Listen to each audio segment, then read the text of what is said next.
선지자 말라기의 이제 최종적인 하나님 편에 서 있는 하나님의 백성들에 대한 경고입니다. 그러나 예상하시다시피 돌이키지 않았습니다.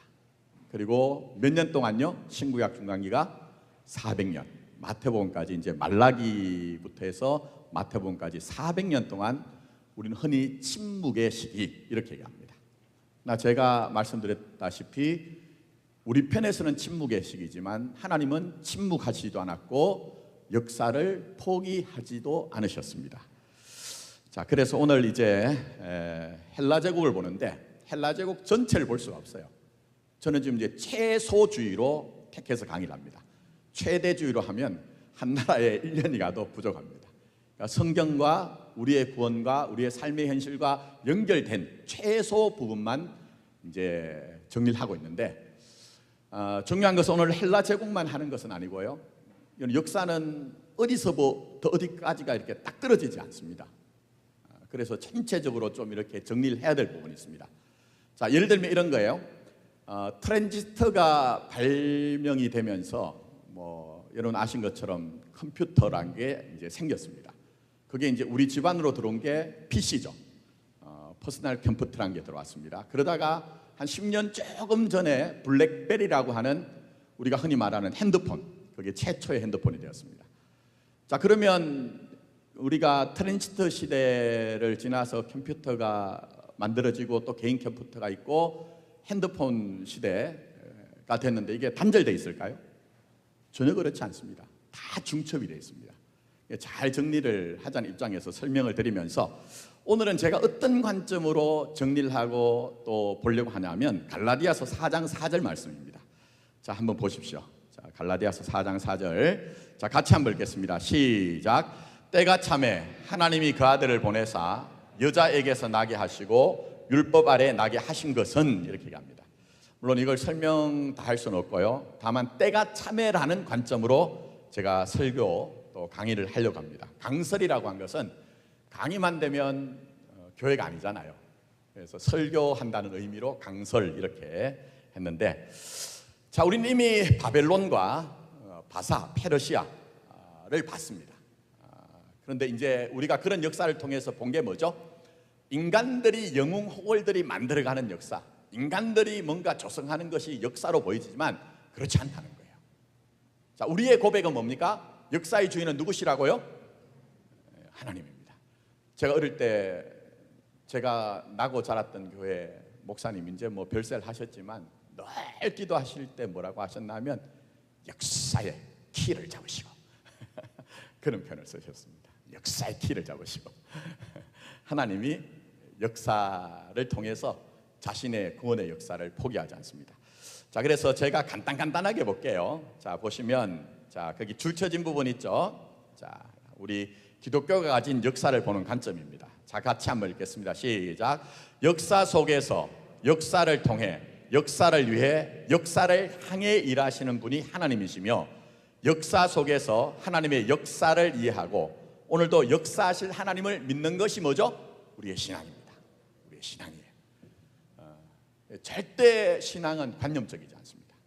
철저하게 여러분의 생애 또 우리가 살아가는 시대 역사와 관련이 되어 있는 겁니다. 그래서 이것을 정리하려고 하는데요. 자, 우리가 이미 본 나라를 포함해서 이제 좀 헬라 제국을 보려고 하는데 방대해요. 간단하게 말씀드릴게요. 우리가 이미 본 나라들, 그러니까 바벨론 바사라는 아수르 바벨론 바사라는 나라가 있었죠.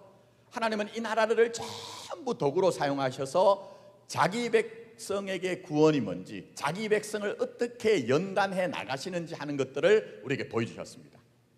자, 그러면 이 우리가 지금까지 살펴본 나라에 있어서 다시 좀 기억을 회상하고 또 상기하기 위해서 거기 몇 가지 좀 말씀드리려고 하는데, 자, 신구약 중간사가 사실은 이제 오늘부터 헬라 제국을 중심으로 해서 시작이 되거든요. 네, 그 이전에 있었던 나라들 우리가 좀 보려고 하는데, 자, 시기를 한 4시기로 나눌 수가 있습니다. 크게는 신구약 중간사를 페르시아 제국이 멸망하고 헬라 제국이 등장하는데, 그때까지 우리가 살펴본 아수르, 바벨론, 바사라는 나라, 그러니까 왜 제국의 역사 어마어마했거든요. 제가 다 설명하지 못했거든요. 무너지지 않을 제국이었던 것 같아요. 근데 무너졌거든요. 왜 그런가? 키워드가 있습니다. 자, 아수르의 제국 경영은 뭐라고 했습니까? 거기 경계라고 했습니다. 우리 경계를 넓히기 위해서 저기 살고 있는 타자, 이웃들의 경계를 함부로 무너뜨렸습니다. 잔혹하게. 제가 말씀드렸죠? 잔혹한 것. 근데 하나님이 그런 일들을 단순히 세상 나라들에서, 민족들에서 일어난 일들이 아니라 자기 자신에게 행한 일이다. 자기 자신에게 행한 일이다. 그렇게 말씀하셨죠. 자세한 내용은 여러분이 보시고, 하나님은 온 나라와 민족의 아버지가 되세요. 그래서 아수르조차도 하나님이 어떻게 하셨죠? 선지자 누굴 보내죠? 요나를 보냈죠. 하기 싫은 일인데 하나님이 시키신 거예요. 신앙이란 것은 내가 하고 싶은 일을 하는 것이 아니라 해야 되는 일들에 대해서 결국 인정하게 되고 승복하게 되고 해내는 것, 그게 요나를 통해서 보여집니다. 그런데 어쨌든 니느웨에 가서 외쳤을 때에 회개하고 왕부터 시작해서 짐승까지 전부 다 베옷을 입죠. 회개를 하죠. 몇만 명이 살아납니까? 12만 명이 삽니다. 근데 문제는 뭐냐면 진짜 회개가 아니었다는 거예요. 그럼 진짜 회개는 뭡니까? 흘러보내서 후련해지는 정도가 아닙니다. 삶의 변화가 있어야 되죠. 잠시 회개를 했으나 여전히 그들은 경계, 우리 경계를 튼튼히 하게 하기 위해서 다른 이웃들의 경계를 함부로 흘어버렸죠. 그게 뭡니까? 혼혈 정책. 제가 거기까지 나가지 못합니다. 혼혈 정책에 있어서 아수르는 제 나라를 위해서 마음껏 다른 나라 민족들의 사람들을 막 이동을 시켰어요. 근데 헬라는 그렇지 않습니다. 헬라는 세계화가 되는데, 근데 어쨌든 그런 일들을 하나님이 간과하지 않으셨던 것이죠. 자, 그다음 두 번째, 바벨론은 뭐죠? 바벨론의 키워드는 기억을 하시면 좋습니다. 교육입니다. 교육을 통해서 우리의 영원한 제국을 유지하자. 그래서 여러분, 이해가 쉽게 하기 위해서 우리가 생각해 보면, 일제가 우리나라를 점령하고 난 이후에 뭐 했죠? 우미나 정책에 따라서 교육을 철저하게 했습니다.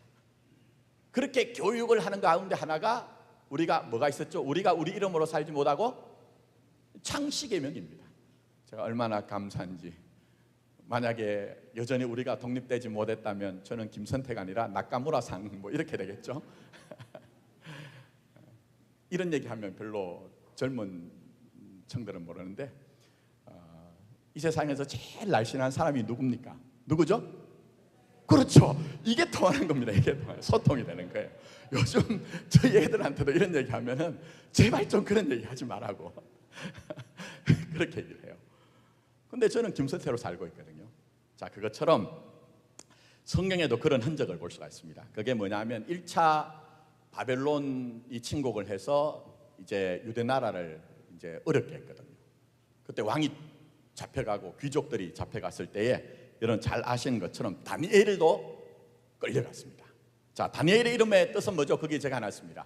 엘은 하나님이에요. 엘은 하나님. 그 하나님이 심판자시다, 이런 뜻이에요. 하나님이 나의 심판자라는 뜻입니다. 그런데 바벨론에 가가지고는 자기 이름 다니엘을 갖고 살지 못하고 뭐로 살았죠? 벨드사살이라는 그 바벨론식 이름을 가지고 살게 됩니다. 그게 뭐냐면 벨은 신입니다. 바벨론은 신이에요. 벨 신이 내 생명을 지켜주신다는 그런 이름으로 받고 살 수밖에 없는 거예요. 벨 신이 나를 총애하신다, 이런 이름으로. 자, 그 다음에 다니엘의 세 친구가 있습니다. 세 친구의 이름이 뭐죠? 예, 사드락, 메삭, 아베드노고. 이 이름은 히브리식 이름일까요? 바벨론식 이름일까요? 우리는 많은 경우에 사드락과 메삭과 아베드노고가 히브리식 이름으로 생각합니다. 그러나 그렇지 않습니다. 바벨론식 이름입니다. 자, 기록해놨습니다. 거기 보시면 하나냐가 있는데, 이 뜻은 여호와는 친절하시다, 여호와의 총애 받는 자란 그런 뜻을 가질 수가 있습니다. 근데 분명한 뜻은 알 수 없지만 제가 바벨론의 신 중에 제가 말씀드렸죠. 마르둑이라는 신이 원래는 생겼는데 그걸 바꾸려고 신이라고 하는 달신으로 그렇게 바꾸려고 하다가 나보니두스, 벨사살 문제가 왔다고 했습니다. 바로 그 달신, 신신과 관련된 달신을 경배하는 자라는 이름을 가진 뭐죠? 사드락, 이름을 바꾼 거예요. 그러니까 여러분, 성경을 읽으실 때 어떤 이름 하나가 등장할 때 그냥 이름으로 보지 마시고 역사적인 맥락이 뭐냐 하는 거예요. 그건 제가 말씀드린 것처럼 이건 그냥 이름을 바꾸었다는 것이 아니라 여러분도 이 예배당 안에서는 하나님의 백성으로, 하나님의 자녀로 마음껏 살 수 있는 것처럼 보여지지만 세상에 나가면 그렇게 되던가요? 신앙은 참 어려워요. 내가 예수 믿는다고 떳떳하게 자랑을 하면, 드러내면 누군가 나를 격려하고 칭찬하고 잘 가고 있습니다 하는 것이 아니라 요즘 그런 얘기 한답니다. 아직도 뭐라고요? 교회 다니십니까? 아직도 교회 다니십니까? 이런 식이 된다니까요. 우리가 우리의 정체성을 갖고 살기가 참 만만치 않은 현실들을 우리에게 보여주는 것이죠. 자, 그 다음에 한번 보십시오. 자, 거기 보시면 이제 누가 하나님과 같으라는 뜻을 가진 엘이 하나님이라고 했죠. 미사엘이라는 이름을 그 다음 뭐라고 했습니까? 메삭. 누가 샤크 여신과 같으라는 뜻인 메삭으로 바꾸게 됩니다. 자, 그 다음에 또 있죠. 여호와는 나의 도움이시라는 의미를 가진 아사랴는 바벨론의 출신이 원래 마르둑이었다고 얘기했습니다. 근데 마르둑에게는 형제들이 많아요. 그 잡신들의 특징 중에 하나가 뭔지 아십니까? 여러분들 근데 관심이 어느 정도 있는지 모르겠어요. 우리는 유일하신 요 하나님을 섬기죠. 물론 기독교 신앙은 삼위일체예요. 그러나 삼위일체라는 것은 우리 삶의 유일한 하나님은 한 분뿐이라는 고백이에요. 근데 여러분은 교회당 안에서만 있어서 그렇지, 제가 예전에 무당들을 좀 전도하려고 했습니다. 점 치는 사람들 복잡해요. 복잡해요. 보통 복잡한 것이 아닙니다. 그래서 그런 신을, 잡신을 섬기게 되면 어떻게 됩니까? 되는 것 같은데 복잡하게 됩니다. 굉장히 그런 것들이 있습니다. 자, 그래서 거기에 이제 보시면 마르둑의 그 이제 아들인 불의 신 나부의 종이란 뜻을 가진 아벤느고로 이름을 바꾸어 살게 되는 것입니다. 자, 이렇게 바벨론은 철저한 교육을 통해, 철저한 통제된 교육을 통해 영원한 제국을 꿈꿨습니다. 그러나 바벨론이 어느 정도냐 하면 우리가 흔히 전설로 내려오는 그 공중정원이라고 하는 것조차도 만들어서 그 사막 가운데서 푸르디푸른 그런 정원을 만들어놨던, 파라다이스를 만들었던 나라거든요. 그런데 지금은 흔적도 없잖아요. 그 무너졌잖아요. 그러니 우리가 뭘 배워야 됩니까? 뭘 배워야 됩니까? 결국 교만에서 나온 생각은 무너진다. 아무리 철저하게 교육을 하고 훈련을 해도 하나님의 은혜가 가입하지 않으면 이 땅에 우리가 세운 제국과 같은 것들은 얼마든지 무너질 수 있다. 그래서 교회에서 이루어지는 모든 교육과 모든 훈련은 뭡니까? 하나님의 은혜 앞에 가게 하는 것이지 그 자체로 통해서 뭔가를 할 수 있다는 교만을 버려야 합니다. 저도 만만찮게 설교 준비 많이 하지만 마지막 순간에는 하나님, 이것으로 뭔가를 할 수 있다는 고집과 아집, 오해를 벗어버리고 오늘 3부에는 그런 얘기를 기도를 했습니다. 삼위일체 하나님이 자신의 뜻을 이루게 해달라고 그런 기도를 하는 겁니다. 여러분들이 꼭 그걸 기억하셔야 됩니다. 하나님 앞에서는요, 어떤 것도 완전한 것이 없습니다. 오직 은혜만이, 높은 것은 어떻게 하죠? 낮추시고, 낮은 것은 돋우시고, 굽어지고 험한 것은 어떻게 해요? 바르게 하는 겁니다. 그걸 우리에게 지금도 말씀하고 계신 겁니다. 자, 그 다음에 간단하게 말씀드릴게요. 바벨론을 무너뜨리는데 206년 만에 나라가 헬라의 그리스도에 망합니다. 근데 그 이유가 뭐냐? 키워드가 뭐라고요? 숫자입니다. 어마어마한 숫자. 그래서 제국의 속성은 뭐냐면 경제, 국방력입니다. 교회는 절대 숫자 자랑하고 가면 안 됩니다. 저도 조국 교회의 부흥의 시기에 그렇게 훈련을 받았기 때문에 그렇게 목회하기도 했습니다만 숫자를 목표로 두고 숫자를 향해 나가자 했습니다. 그러나 교회는 누구를 향해 가야 되죠? 예수를 향해 가야 되는 거예요. 숫자를 내세우면 그게 공적이 생깁니다. 숫자를 우리가 내세우게 되면 청위가 나누어집니다. 그러나 예수의 십자가 앞에서는 전부 다 어떻게 됩니까? 우리가 세운 모든 장벽들, 장애물들은 철폐됨으로 말미암아 우리가 그리스도 예수 안에서 한 가족이라는 것이 이루어지는 것이 진짜 교회요, 진짜 신앙인 겁니다. 그런데 이 바벨론은 그렇게 하지 못했습니다. 그래서 거기 제가 기록을 해놨는데요, 고레스가 대단했죠. 하나님이 나의 목자, 나의 기름 부음 받은 자라고 해가지고 부강해졌습니다. 원래 바벨론이라는 나라는 정말 변방에 볼 것 없는 나라, 심지어는 시장조차 하나도 없는 나라였습니다. 근데 하나님이 그렇게 정하셨기 때문에 그 나라가 굉장히 부강하게 된 거예요. 그러나 문제가 뭡니까? 다리오 왕 때에 우리가 힘이 세거든요. 숫자가 대단하거든요. 제국을 이뤘으니까 돈 자랑할 수 있고 군사력을 자랑할 수가 있었습니다. 그래서 그리스와 싸움이 일어났습니다. 원정을 하러 갔습니다. 그러나 다리오 왕 때 졌습니다.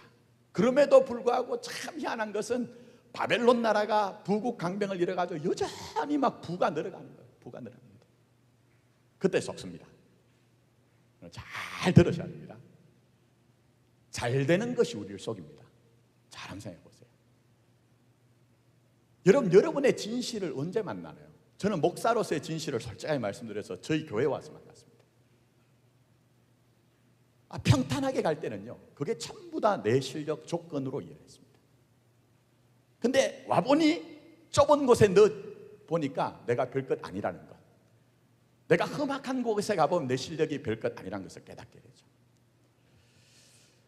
그런데 이 바벨론의 문제가 바로 페르시아의 문제가 바로 그거죠.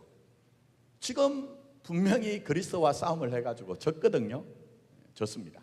30만, 40만을 동원해서 싸웠어요. 그런데 그때 깨달아야 되는데 그 숫자가 주는 위험성 때문에 깨닫지 못한 거예요. 그래서 거기 있죠. 바사, 페르시아의 마지막 왕인 아하수에르. 누구의 남편이죠? 에스더의 남편이죠.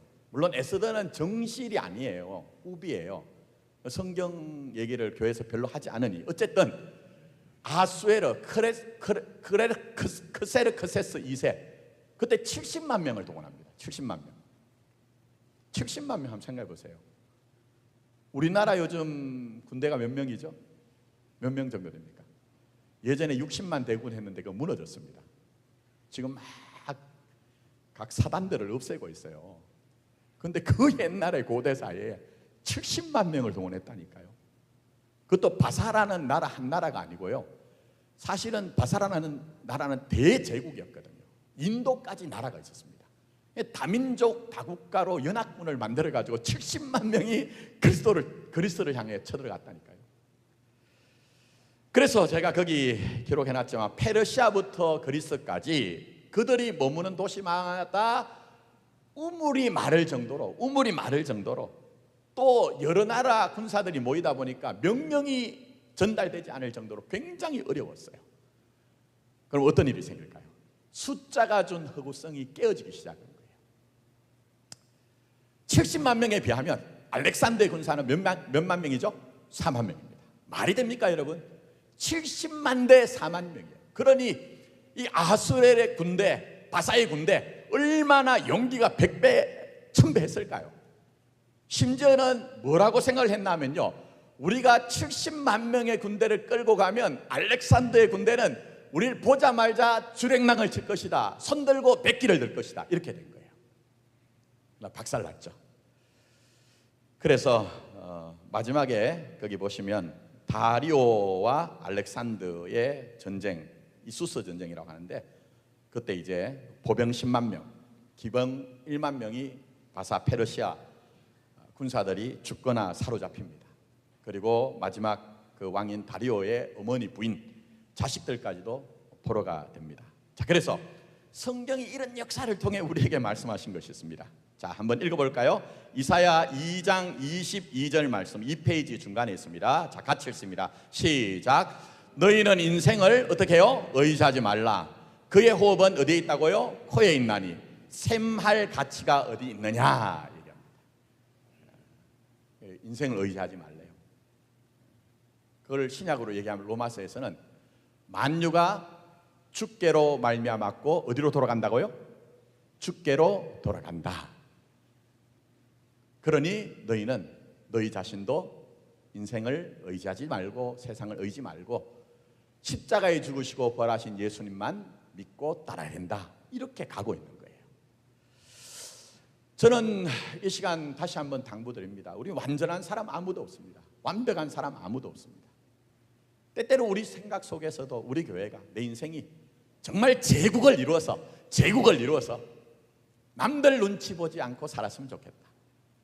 제가 오늘 3부에서는 그런 설명을 드렸습니다만, 제가 제 인생을 돌아보니 지난날의 제 기도는 하나님의 이름으로 하나님 없이 살게 해달라. 좀 격하게 말씀드리면요, 내가 전부 기도했던 내용은 내가 정말 하나님 앞에 나가서 예수의 이름으로 기도했지만 하나님 없이도 좀 편하게 살게 해달라는 것이 제 기도의 내용이었다고 그렇게 말씀드렸는데, 하나님은 택한 자들을 그렇게 못 하시겠답니다. 우린 섭섭하지만. 그게 기독교 신앙입니다. 그래서 여러분 이런 마음 들 때 있죠. 하나님, 저 좀 놔주세요. 저 좀 그만 괴롭히세요 하는 마음 안 들던가요? 그럼 그 마음이 드셔야 정상적인 거예요. 성경에 나오는 믿음의 사람들의 탄식입니다. 근데 그걸 뒤집어 버리면 뭡니까? 하나님이 나를 그냥 마음대로 두시지 않더라, 이거 되는 겁니다. 이 제국의 역사를 통해서 하나님이 인생을 의지하지 마라, 인생을 의지하지 마라. 하나님의 나라와 영생은 길이요 진리와 생명이신 예수 안에 있는 것이지 이 세상과 사람들에게 있는 것이 아니다. 너희도 오직 예수 그리스도의 십자가만을 의지해서 너희들이 가야 되는 그 길을 가야 된다고 우리에게 지금도 반복하여 재현하여 우리의 시간과 여건 속에서 하나님의 말씀을 볼 때마다 그 말씀이 내게 이루어져 가고 있구나 하는 것들을 깨닫게 하시고 알게 하셔서 결국 우리의 삶이 예수님과의 관계 속에서 살게 하는 것, 예수님과의 관계가 더 분명해지게 하는 것, 그게 바로 하나님의 일하심이다. 예수의 일하심이라고 성경은 그렇게 말씀하고 있는 것입니다. 자, 그래서 일단 제가 이렇게 헬라 제국이 등장하기 전까지의 역사를 이제 정리했는데, 언제 나갈 거냐? 제외할 건 제외합니다. 여러분이 각자 좀 읽으셔야 되는데, 자, 이제 헬라 제국을 좀 얘기할게요. 알렉산더는 여러분 아신 것처럼 세계 역사에서 그만한 제국을 이룬 사람이 그렇게 많지 않습니다. 물론 징기스칸은 그보다 다지만, 어쨌든 알렉산더가 세운 제국은 서남아시아, 북아프리카, 그 다음에 남쪽으로는 이집트, 그 다음에 동쪽으로는 인도, 북서부까지를 점령했던, 서양 역사에는 그런 제국이 없습니다. 그래서 알렉산더는 정말 전투에도 또 용맹한 그런 용장이었을 뿐만 아니라 이 사람이 그냥 무식하게 용감한 사람만은 아니었습니다. 자, 거기 제가 기록을 해놨는지 모르겠지만 이 사람이 전쟁터에 나가서 침상 안에다가 뭘 갖고 머리에 베개를 하고 잤느냐? 칼하고, 그 다음에 거기에 일리아드, 호메로스의 일리아드라는 책을 늘 이렇게 베고 잤을 정도로 굉장한 사람이었다고 그렇게 얘기를 하고 있습니다. 근데 중요한 것은 하나님이 헬라 제국이 일어났는데 이 헬라 제국을 통해서 복음을 위해서 예비하신 일이 있어요. 때가 참해라는 그냥 영웅호걸들이 일어나서 제국을 세웠다, 무너뜨렸다, 세웠다 하는 역사로 봤는데, 결론적으로 말씀드리면 헬라 제국을 통해서 하나님이 복음을 위해서 한 일이 있다니까요.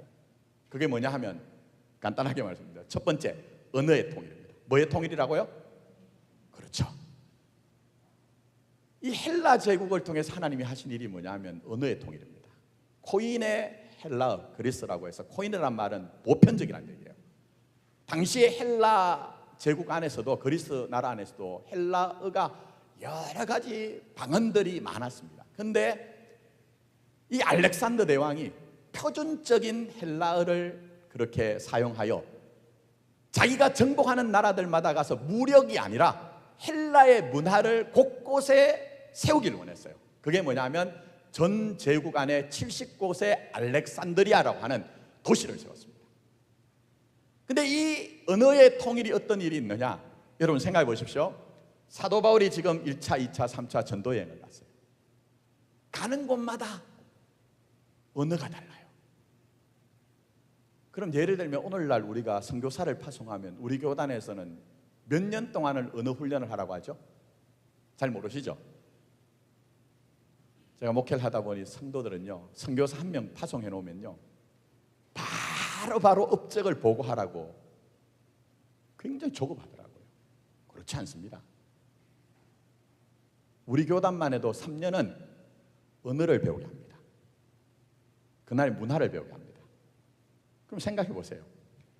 사도 바울이 그렇게 곳곳을 다니면서 순회 선교사로 살 때에 언어가 다른 곳에 가서 만약 복음을 전했다고 하면 쉽지 않았을 거예요.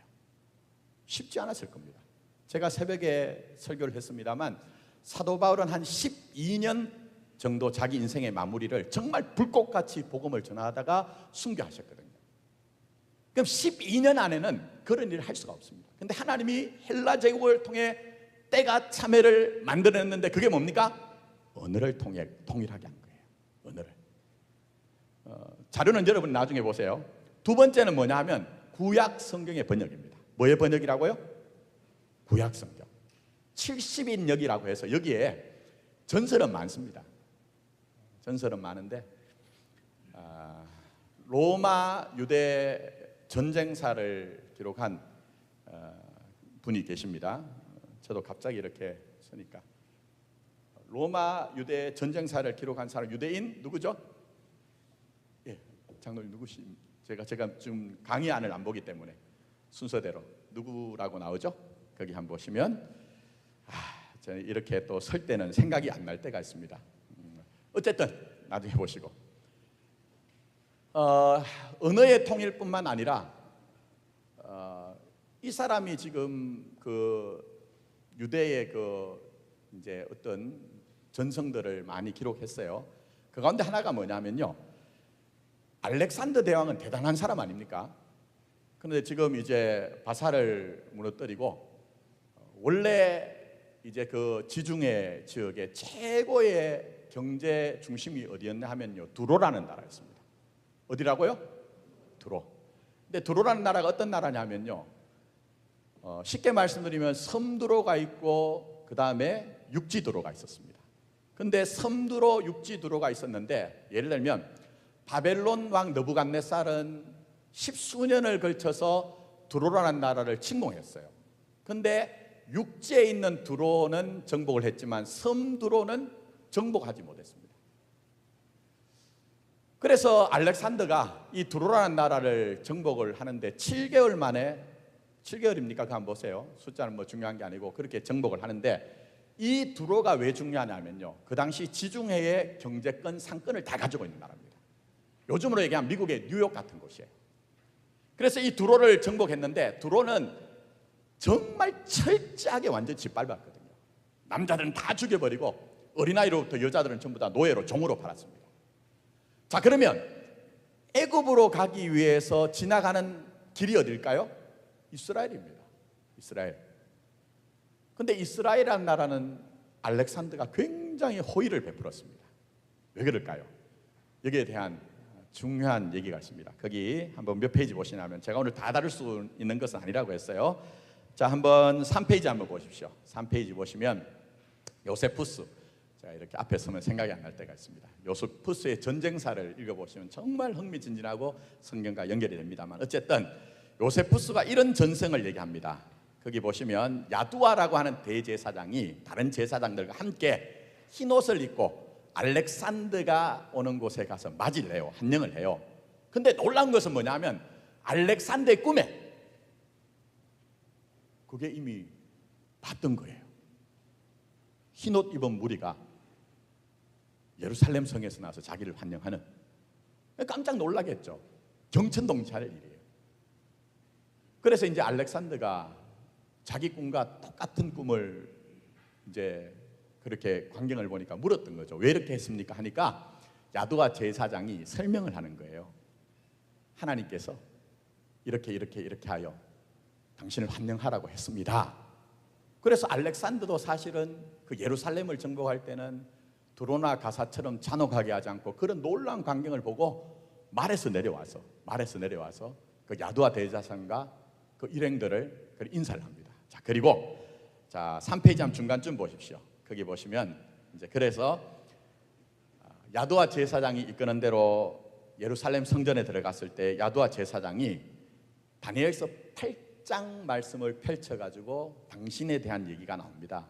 메대와 바사를 당신이 무너뜨릴 것입니다 하는 그런 얘기를 합니다. 또 하나 전성이 있습니다. 같은 얘기인데 좀 결이 달라요. 그게 뭐냐면 아까 말씀드린 것처럼 흰옷 입은 사람들이 이제 그렇게 만나잖아요. 근데 이때 뭐라고 얘기하느냐? 야두와 제사장이 우리는 당신이 올 줄 알고 있었습니다라고 하면서 놀라는 이 다니엘에게, 자 다니엘서 10장 20절부터 21절 한번 보십시오. 3페이지 중간. 자, 하나님이 침묵이 아니라 역사 속에 말씀하시고 자신의 역사를 이루어 가셨다는 증거를 제가 펼치기 위해서 이 말씀을 읽습니다. 자, 같이 읽습니다. 시작.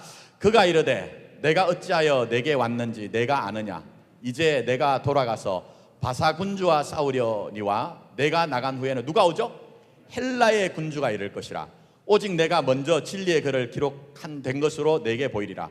나를 도와서 그를 대항할 자들은 너희의 군주 미가엘 뿐이리라. 이 말씀을 갖고 이미 당신이 올 것을 알고 있었고 그래서 환영합니다. 이렇게 됨으로 말미암아 예루살렘 성에 대해서는, 이스라엘에 대해서는 호의를 가진 거예요. 그리고 이때 알렉산더가 이게 뭘까? 이 책이 궁금함을 가졌어요. 그때 시작된 것은 아니지만 어쨌든 나중에 톨레미 왕조라고 하는 왕조에서 톨레미 2세가 성경을, 구약 성경을 번역했는데 그게 70인역 성경입니다. 자, 그래서 제가 말씀드리고 싶은 건 이겁니다.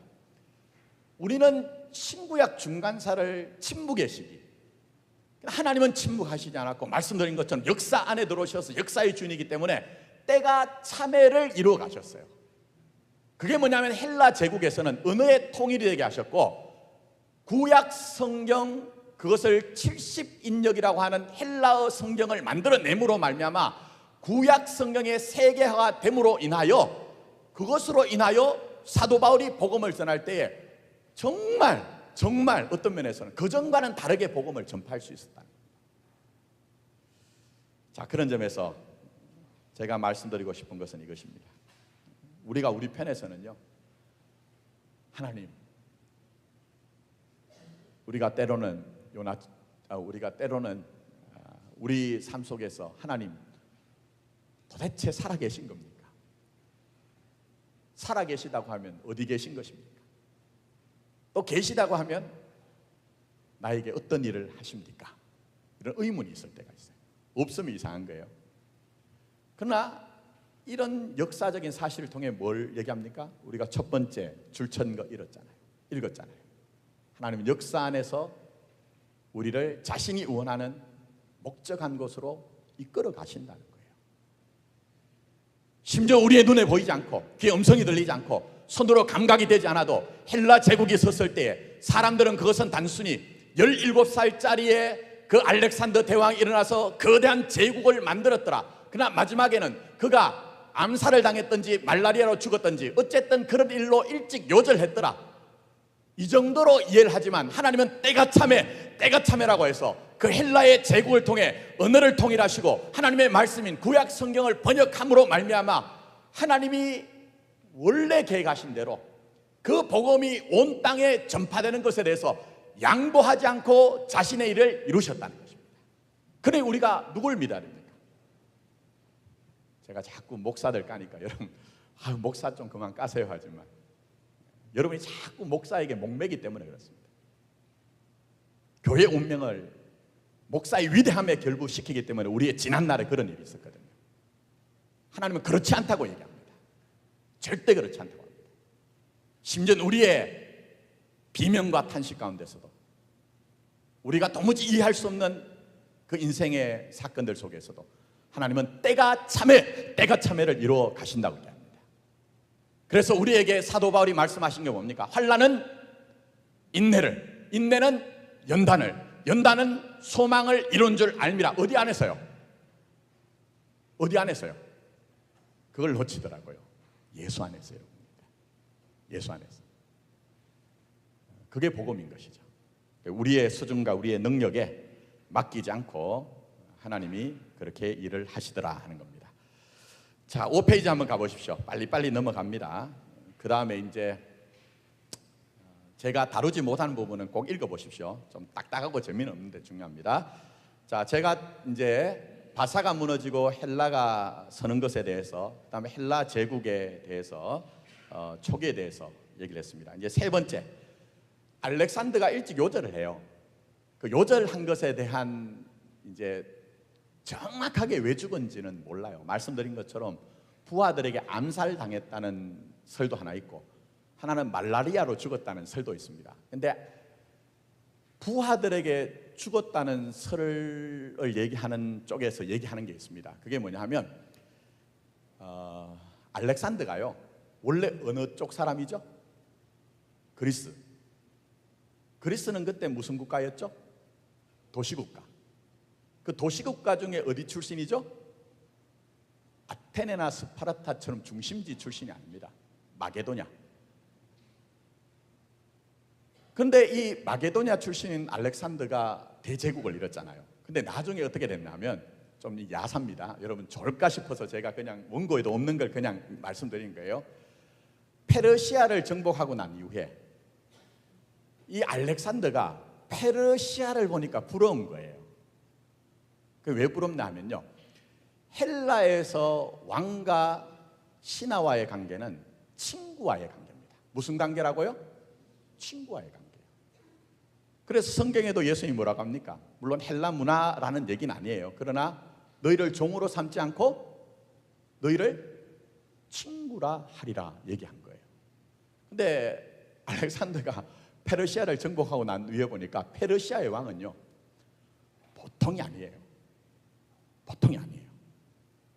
페르시아의 왕은 신하가 한번 아련을 하려고 하면 그냥 만날 수 있는 게 아니고 그 시종들에게 가가지고 얘기를 하고 왕이 허락을 받아야 되고, 그 다음에 또 하나는 페르시아에서는 신하가 왕을 만나면은 왕의 인장이 있죠, 반지, 거기에 입을 맞추고 무릎을 꿇어야 됩니다. 근데 그건 무슨 얘기냐 하면 그리스 문화에서는 그건 굉장히 굴욕적인 겁니다. 근데 알렉산더가 페르시아를 점령하고 난 이후에 자기도 이게 너무 부럽거든요. 그래서 그렇게 했더니 자기의 원래 출신인 마게도냐의 장군들이 일어나가지고 거역을 했다, 이런 설이 있습니다. 어쨌든 그렇게 해서 이 알렉산더가 일찍 요절을 하거든요. 자, 그 다음에 이제 세 번째 한번 넘어가 보시죠. 5페이지. 헬라 제국의 알렉산더 이후에 이제 얘기들은 제가 그냥 빨리 마무리를 했어요. 졸릴까 싶어서. 자, 헬라 제국이 알렉산더가 죽고 난 후에 휘하에 있던 대장군 4명을 통해서 국토가 쪼개집니다. 제국이.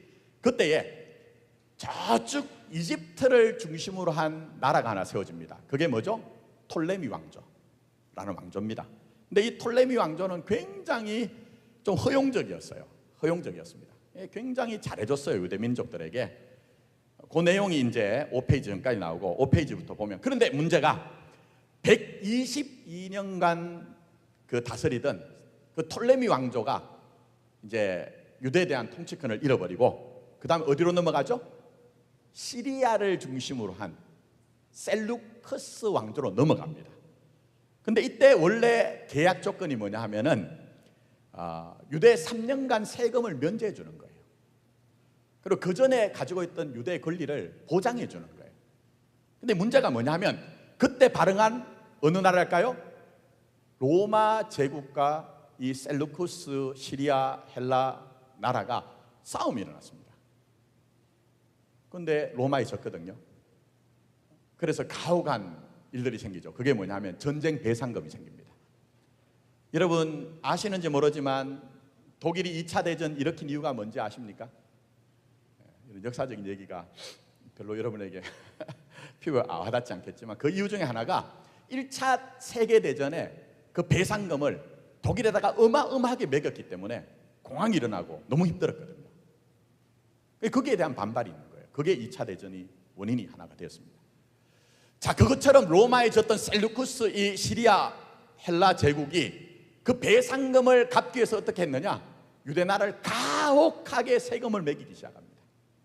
그리고 그 전에만 해도 그 톨레미 왕조처럼 그렇게 허용적으로 했다가 이 돌변하여서 특히 안티오쿠스 에피파네스 2세라고 하는, 에피파네스는 바보라는 뜻입니다. 안티쿠스 에피파네스 2세라는 사람이 어떤 일을 했느냐? 하나님을 섬기는 그 성전에 제우스 신상을 세웁니다. 그리고 여러분 유대인들에게 금한 게 있죠. 동물 가운데 우리가 너무 너무 맛있게 먹는 동물이 하나 있습니다. 뭐죠? 돼지. 우리는 그 돼지의 진심인 민족 아닙니까? 특히 어디예요? 삼겹살에. 근데 유대 민족은 여러분 레위기에서는 거룩을 지켜내기 위해서 장치 가운데 하나가 그 돼지를 못 먹게 됐습니다. 근데 돼지의 피를 가지고 제사를 하게 했습니다. 어떻게 견디겠습니까? 여러분 우리도 그렇잖아요. 뭐 이런저런 일이 있어도 때로 우리의 신앙의 진실을 침해하는 일들에 대해서 우리가 발끈하죠. 뭐 다른 것들에 대해서는 우리가 이런저런 얘기를 해도 내가 정말 하나님의 자녀인 그 정체성을 가지고 사는데 거기에 대해서 시비를 걸면 참 힘들어지거든요. 그래서 누가 일어납니까? 마카비 이제 가문이라고 하는 그게 있죠. 한번 보시면 마카비 가문이 일어납니다. 요건 다음 주에 이제 다룰게요. 혁명이 일어납니다. 그래서 도무지 이 셀루쿠스 시리아 헬라 제국과는 싸움이 안 되는 싸움이 일어나는데 게릴라전을 벌여요. 그래서 유대 쪽에서는 쉽게 말씀드리면 부지깽이 들고 호미 들고 낫 들고 나가서 싸우는데 저쪽은 헬라의 군사들의 본진이 와가지고 싸우는데 결국 헬라가 지게 됩니다. 그리고 성전을 깨끗하게 정화를 하죠. 그리고 그날 촛불을 켭니다. 그날이 무슨 날이죠? 우리 성탄절과 비슷한 절기에 있는 하누카 절기, 수전절. 성경에도 예수님이 수전절 절기에 올라가신 일이 있어요. 자, 이런 일이 있습니다. 자, 근데 제가 말씀드리고 싶은 것은 이것입니다. 자, 5페이지 한번 보시면 헬라 제국 유대 통치의 후반기에 그렇게 해서 마카비 왕조가 이 헬라 제국을 쫓아내고 하스몬 왕가라는 왕가를 세우거든요. 근데 문제가 생깁니다. 그게 바로 인간이 가진 죄성을 얘기하는 겁니다. 죄성. 왜 하나님이 은혜를 베풀으셨는데 변화가 되고 더 깊어지고 성장을 하는데 변화가 아니라 변질과 부패가 될까 하는 것이 저 자신에 대한 의문이기도 하고 이런 역사들 성경을 통해서 우리가 볼 수 있는 의문이죠. 자, 그래서 거기에 대해서는 제가 5페이지부터 한번 보십시오. 저는 의문이 있으면 성경으로 정리를 하거든요. 그래서 이건 다 설교할 수 없고 자, 6페이지도 한번 넘어가 보십시오. 자, 제가 거기 왜 우리에게 죄성이 있는가 하는 것들은 세 가지로 정리를 했습니다. 이건 여러분이 각자 꼭 보셔야 됩니다. 꼭 보셔야 되는데 요거는 여러분들이 여러분 목으로 여러분들이 읽으셔야 되는 그런 것들이고요. 자, 그 아래 보십시오. 이런 선한 의도로 하스몬 왕가가 세워졌는데 이 하스몬 왕가가 어떤 일이 생겼냐면요. 왕조 중에 알렉산데스 야나이우스 왕이라는 왕이 생겼어요. 근데 이 왕이 어떤 일을 하느냐 하면요. 여러분들 성경 가운데 그런 사건 아시죠? 구약에서는 제사장은 제사장의 역할을 해야 되고 왕은 어떻게 해요? 왕의 역할을 해야 되죠. 그래서 왕이 만약에 제사를 집례하려고 할 때 하나님이 어떻게 하시죠? 징계하시고 심판하시잖아요. 그걸 우리가 볼 수 있거든요. 근데 이 하스몬 왕가에 이 왕이 어떤 일을 하느냐? 자기가 왕인데요. 대제사장을 겸하려고 한 거예요. 대제사장을. 그리고 또 하나 문제가 있는 것이 형수하고 결혼하려고 했습니다. 물론 이 형수하고 결혼한다는 건 이상한 것이 아니라 당시에는 정통성을 보장하기 위해서 어떤 면에서는 구약에 나오는 그 고헬법, 기업 물은 자의 법입니다만 제일 중요한 것은 왕이 제사장이 되려고 한 거예요. 제가 오늘 이런 사실을 통해 말씀드리고 싶은 것이 있습니다. 물론 우리는 그리스도 예수 안에서 언약의 성취가 되어서 왕같은 제사장으로 선지자로 우리가 세상에 나가서 사명을 감당하는 겁니다. 그것을 성경에서는 너희가 빛과 소금이라고 말씀하신 거예요. 나 중요한 게 있죠. 구약 성경에 보면 뭘 옮기지 말라고 하죠? 지게표를 옮기라고 합니까? 옮기지 말라고 합니까? 옮기지 말아요. 그건 오늘도 유효합니다. 자기의 신분, 자기가 해야 될 일, 다른 사람 보고 부러워하지 말고 각자 인생에 주신 하나님의 인물을 바라보고 지게표를 경계표를 옮기지 말라고 한 것처럼 그렇게 돼야 되는데 이 하스몬 왕가가 힘이 생기다 보니 권력이 생기다 보니 변화가 아니라 변질이 됨으로 말미암아 자기 스스로 대제사장이 되려고 한 거예요. 그래서 이 일 때문에 어떤 일이 생기느냐? 왕과 야합을 했던 제사장 그룹이 뭐가 된다고요? 사두개파가 됩니다. 그리고 여기에 대해서 그렇게 하면 안 됩니다 했던 평신도 지도자 그룹이 뭐죠? 바리새인이 되는 거예요. 바리새, 분리되었다. 그리고 오늘도 우리도 마찬가지지만 이 꼴 저 꼴 다 보기 싫다고 하는 게 뭐죠? SNF가 생깁니다. 그래서 이게 예수님 당시 연결되는 거예요. 그리고 로마 제국에 와서는 또 하나 생기죠. 그게 뭡니까? 젤로 땅이라는 것이 생기는 거예요. 자, 이런 이제 역사적인 배경을 이제 가지고 있는데, 거기 5페이지 한번 보십시오. 그래서 이런 일들을 통해서도 하나님이 이제 때가 참에라는 것들을 이루어 가시는데, 그러면 생각해 보셔야 됩니다. 아니, 정말 하나님을 향한 열심을 갖고 마카비 왕조가 그렇게 됐는데 이런 일이 뭐냐 하는 거죠. 제가 오늘 때가 참에라는 것으로 해석을 해드린다고 말씀드렸는데, 자 보십시오. 이제 다출입니다. 유대 나라가 바벨론의 포로로 끌려갔다 70년 만에 하나님의 언약을 따라 예레미야와 이사야 예언을 따라서 다시 돌아옵니다. 그 예루살렘 성벽도 재건하고 성전을 세웁니다. 그런데 그 후로 주님 오실 때까지 역사가 뭐냐 하면요, 복잡합니다. 도무지 말도 안 되는 역사가 일어납니다. 근데 이게 뭐죠? 때가 참에에서는 그렇기 때문에 사람들이 뭘 바라죠? 구원을 바라는 거예요. 제가 이 얘기를 하고 싶은 겁니다. 제가 앞에서 제국의 역사를 통해서 때가 참회를 이루어 왔다고 말씀드렸는데, 도무지 하나님의 백성들에게 일어나면 안 되는 일들, 그런 일들을 통해서 오히려 분열이 일어납니다. 사두개파, 바리새파, SNF파, 거기다가 예수님 당시에는 젤로 땅이라는 분파가 생기고, 그 백성들은 어디에 자신들의 마음을 둘지 모를 때 실제적으로 그들 속에서 자기의 영혼을 향한 구원의 갈망이 생긴 거예요. 이게 때가 참회죠. 그런 점에서 여러분들이 여러분의 삶의 현실 속에서 때로는 비명과 탄식과 의문이 있을 때, 하나님 왜 이러십니까 하는 것이 왜 이러십니까로 끝나는 것이 아니라 뭘 바라야 되죠? 그렇기 때문에 하나님 내 영혼을 불쌍히 여기십시오, 당신의 구원이 나에게 임하게 해 주십시오 하는 기도가 돼야 된다는 거예요. 우리 교회로 좀 쓴소리하면 우리 그거 놓치고 산 세월이 너무 많았거든요. 저도 그랬고, 저도 너무 당황스럽습니다. 제 인생에 한 번도 경험하지 못한 일들을 봤을 때. 그러나 요즘은 이제 이해가 됩니다. 하나님이 왜 내 영혼과 내가 섬기는 사역 현장, 목회 현장에서 이런 일들을 펼쳐놓으셨을까? 때가 참입니다. 때가 참입니다.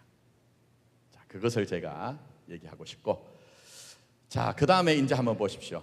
맞습니까? 자, 이제 그렇게 이제 네 번째 간단하게 줄일게요.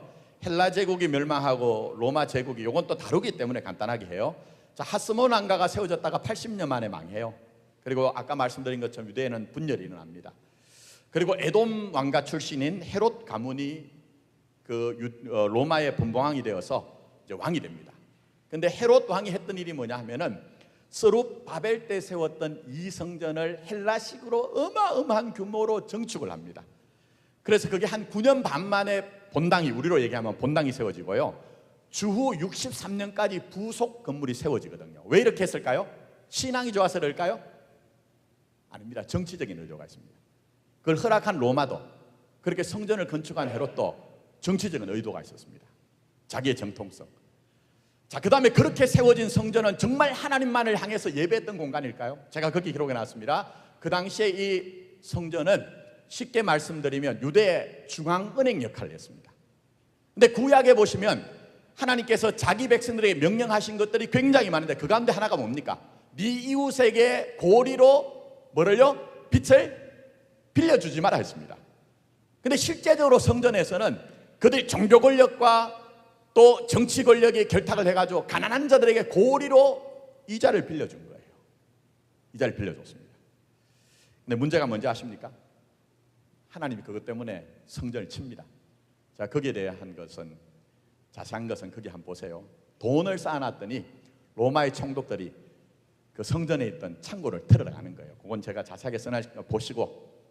그럼 우리가 뭘 교훈을 얻어야 될까요? 교회 중심은 하나님을 믿는 신앙이 되어야 됩니다. 제가 장로님들한테는 가끔 말씀드려서 아시겠지만, 제가 그런 얘기를 했습니다. 강의할 때마다. 우리 교회는 기금을 해결해야 됩니다. 많이 쌓아놓은 기금은 굉장히 문제 소지가 있습니다. 이렇게 말씀드렸습니다. 그건 제 의견이 아니라 성경과 성경의 역사가 그걸 증명합니다. 교회는 돈이 중심이 되면 안 됩니다. 교회는 페르시아 제국처럼 숫자가 중심이 되면 안 됩니다. 그렇게 됐을 때 예수님께서 말씀하신 것처럼 이 예루살렘 성전은 돌 위에 돌이 하나도 남지 않으리라고 말씀하신 것처럼 주 70년에 그대로 다 이루어져서 어떻게 됩니까? 그 벽돌들은 전부 다 로마로 옮겨져서 콜로세움이라고 하는 사람들의 유흥거리가 되는 그런 어마어마한 건물을 세우는 용도로 됩니다. 그리고 성전 안에 있던 그 금들은 빡빡 끓여가지고 로마 군인들이 다 약탈을 해가지고 그 시리아 지역, 유대를 포함해서 그 넓은 시리아 지역의 금값이 완전히 폭락할 정도로 그렇게 됐던 거죠. 그런데 이런 감추어진 역사를 통해 제가 말씀드리고 싶은 것은 제발 우리 교회나 우리 신앙이 하나님이 목적이 되고 예수님이 목적이 돼야 된다는 겁니다. 그러나 때가 참입니다. 이런 현실을 통해 그 뒤에 한번 보십시오. 가장 어둡고 힘이 든 시대에 마치 새벽이 밝아오는 것은 그 전에 가장 어두운 것처럼 때가 참에 그런 현실에 예수님이 오셨습니다. 특별히 로마 식민지 아래 있을 때 가이사 아구스도가 영을 내려 호적을 하라고 합니다. 그래 원래 나사렛에 살고 있던 육신의 아버지 어머니인 요셉과 마리아가 어디로 가야 되죠? 베들레헴으로 가야 되죠. 베들레헴, 베트 집, 레헴은 떡이란 뜻입니다. 그곳에 가서 호적을 함으로 말미암아 거기 미가서 5장 2절 말씀 있죠? 자, 같이 읽습니다. 시작. 또 유대 땅 베들레헴아, 너는 유대 골 중에 가장 작지 아니하도다. 내게서 한 다스린 자가 나와서 내 백성 이스라엘의 목자가 되리라 하였음이라. 미가서 5장 2절 말씀을 성취하신 겁니다. 그리고 로마에 대해서 제가 좀 말씀드리고자 하면 로마는 팍스 로마나예요. 평화가 이루어진 시대예요. 안녕이 이루어진 시대예요. 제가 사도 바울 얘기를 했지만 만약에 사도 바울이 1차, 2차, 3차 전도 여행을 다니는데 물론 자기의 그 표현 속에서는 강도의 위험이라는 것이 있습니다. 그러나 그 이전 시대보다는 훨씬 더 평화가 이루어지고 훨씬 더 안녕이 이루어지고 또 하나 모든 길은 어디죠? 모든 길은 로마로. 그래서 사도 바울이 그렇게 신속하게 1차, 2차, 3차 전도 여행을 가게 된 거예요. 제가 말씀드리고 싶은 건 이겁니다. 당신은 도무지 이해가 안 되는 일도 하나님은 때가 참에라는 것들 이루어 가십니다. 제가 그것을 이제 정리하면서 거기 표 한번 보십시오. 제일 마지막에 다니엘서에 기록한 제국의 역사. 오늘 조금 이제 딱딱할 거예요. 왜냐하면 이제 정리하고 다음으로 넘어가기 위한 징검다리이기 때문에. 자, 보십시오. 아수르, 바벨론, 바사라는 나라. 자기들은 영원할 것으로 생각했습니다. 그러나 하나님은 자신의 나라를 위해 이미 다니엘을 통해 말씀하신 것이 있습니다. 제가 설명은 안 할게요. 자, 다니엘서 2장 표를 한번 보십시오. 거기에 이제 느부갓네살이 꿈을 꾸죠. 어떤 형상을. 거기에 보시면은 세상의 역사는 이렇게 되어 영원한 하나님의 나라로 간다, 이걸 얘기합니다. 다니엘서 7장에 다니엘이 꿈을 꿔요. 바사의 벨사살 원년의 꿈을 꾸는데 여기도 마찬가지죠. 바벨론, 메데바사, 영원하지 않다. 헬라 제국이 서고 그다음 로마 제국이 서고 결국 하나님은 자신의 뜻을 이루어 갈 것이다. 이렇게 이제 정리를 할 수가 있습니다. 자, 이제 저를 보십시오. 아이고, 오늘 뭐 너무 많이 다루어서 욕심인데 제가 많이 제어하고도 그렇습니다. 자, 그러면 이제 말씀을 맺으면서 제가 그동안 있었던 아수르, 바벨론, 바사 정리했고요. 헬라 제국, 알렉산더 때 무슨 일이 있었는지, 초기에 무슨 일이 있었는지, 그 다음에 로마가 서기 전까지 무슨 일이 있었는지, 로마 제국에서 무슨 일이 있었는지, 이거 제가 설명 간단하게 드렸습니다. 이해가 될지 모르겠습니다. 자, 그러나 오늘 우리가 마음에 담아야 되는 건 뭐죠? 때가 참해. 때가 참해. 자, 이제 말씀 맺으면서 제가 어릴 때 이런 얘기를 많이 들었습니다. 하나님보다 앞서지도 말고 뭐라고요? 안 들어보셨습니까? 우리 조국교회에서 한참 그게 유행했습니다. 하나님보다 앞서지도 말고 뒤처지도 말자. 그렇게 얘기했습니다. 예수님보다 앞서지도 말고 뒤처지도 말자. 이거 막 구호로 외쳤어요. 근데 솔직히 말씀드리면 우리 편에서는요, 꼭 같이 발맞춰 나갈 수가 없습니다. 그게 우리 한계입니다. 그거 모르면 교만한 겁니다. 우리 편에서는 그런 실력이 없습니다. 근데 그런 실력을 가진 우리들에게 시간이 누적되고 보니까 어떻게 돼요? 내가 참해 이렇게 되는 거예요. 그건 신앙인들만이 할 수 있는 고백이고 정언인 겁니다. 제가 에베소서로 말씀드릴 때 열심히 살자는 것이 아니라 세월을 아끼라는 것은 술 취한 것처럼 너희가 깨닫지 못하고 생각이 없어서 너희의 흘러간 시간과 너희가 감당해야 되는 그 세월을 놓치지 말자, 이런 의미라고 말씀드렸잖아요. 그래서 여러분 이제 마지막 페이지 한번 보십시오. 이사야 40장 8절.